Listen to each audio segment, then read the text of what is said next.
جا خۆشەویستان هەر لە ناو سی ساڵە خەریکی پیاسەکردن بووم ئەو قەلانم دیت قەلی کوردی وابزانم تاکە گیاندارە کە نێرەکەی جوانترە لە مێیەکانی هەروها خۆی گف دەکاتن کاکەیەکیش لێرە هەیە پێم خۆشە بچمە لای و بیدوێنم نازم نەوها خۆی ئەوە دەکاتن سلام علیکم باسی کاکە جان پشتی بەڕێزی سەرەتا بەناوی خوای بەخشندە و میهرەبان بەخێراتنی کەنالە بەڕێزەکەتان دەکەم کەناڵی دیمەن کەوا سەردانی ئەم گوندە خنجیلانەتان کردیا لە بناری هەریر دووبارە بەخێراتتان دەکەین گەلێک مەمنونم زۆر سپاس دەکەم لە بۆ ئەو قسە جوانانەت ئەوجا نای بەڕێزت کاگەحیا دوونەچی خۆمان لەو ڕۆژە خۆشەی بکەین لەبەر ئەو سێبەرە ڕاوستاینە بۆ سەرمایی ئەجا سی ساڵە بەڕاستی گوندێکی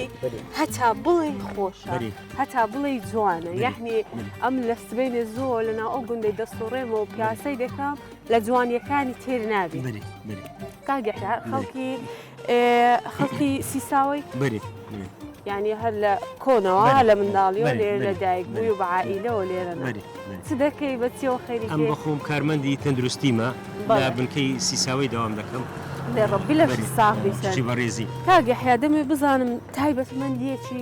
تایبەتمەندێک هەیە لە سی ساوە کە لە گوندەکانی دیکە جیای دەکاتەوە چ شتێک هەیە لەو بەخۆی سی ساوە بە کانیەکان بەناوبانگە 12کانی لێ بووە لێ ناوی لێنرا سی ساوە وەکو جوندیان ئەو 12کانیە سیز بوو و کەمی کردی و زیادی کردیە لەوە لە سیزبوونی ناوێنێنە لە سیزبوونی کانیەکانەوە ناوی گوندی ئەی زۆر باشە ئەی وا بزانم لێرە تەکیە و ئەو شتانە زۆرە لێرە تەچەی ماری کاچی سی ساوەی هەیە کەوا ئینسانی بەڕێزن خەڵک لە زیان ڕویان تێدەکەن و نزاو لەو شتانەکە ڕویان تێدەکەن ئینسانی بەڕێزن ئێستاش تەچەکەیان بەردەوام و بەرێ مەرقەدیان لێرەیە و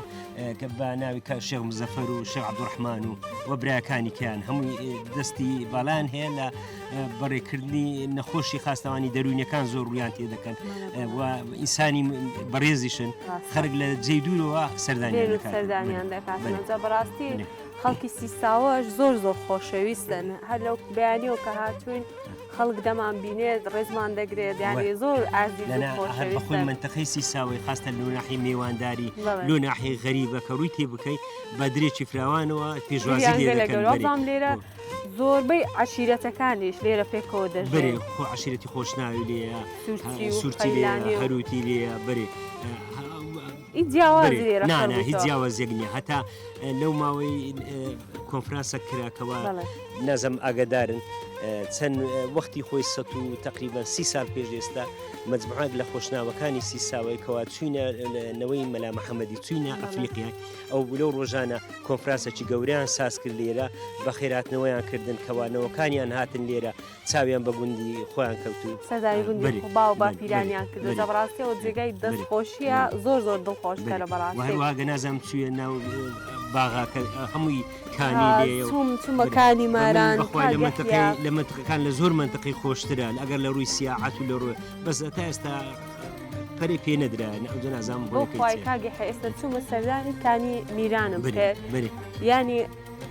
ئەو سروش ئاها جوانە کە دەستکاری نەکرێتن بە تەبیعاتی خۆی هاتوو برێن سەد و شتیوای لۆ بکرێت دەبیتە خۆشترین ناوچەی کوردستان من هەر لە کوردستان دەگەڕێم هەرە قسەی دەکات دەڵێم کوردستان بەهشتی سەر ئەو دنیاە داوا لە حکوومەتی هەرێمش دەکەن یعنی پەرەی پێ بداتن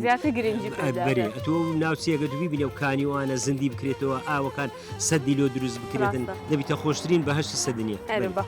ئەوجاکاگە حەدەمێ بزانم هیچ خواردنەکی تایبەت هەیە خواردن لێرە برێم گوندی سی ساوە بە هەناری بەناوبانگە لە سرکەی هەناری بەرێ هەناری سی ساوە بەناوبانگە بەرێ بەس بەخوای شەڵسم نەبوو هەنار خلاص ئەو دەبا زووتر بات بێ دەستەکان خۆشتی بەڕێزن دووبارە و سێبارە سوپاسی کەنالە بەڕێزەکەتان دەکەم نەگەو گوندە سەرتاسەری کوردستانەوە ئاشناوی گوندەکان ئاوەدان بیتەوە بە ئاوەدانی گوندەکان پێشکەوتنی وڵات و نیشتیمانی بەدڵنیاییەوە بەڕێزن ڕێستانەیە سپاس دەکەم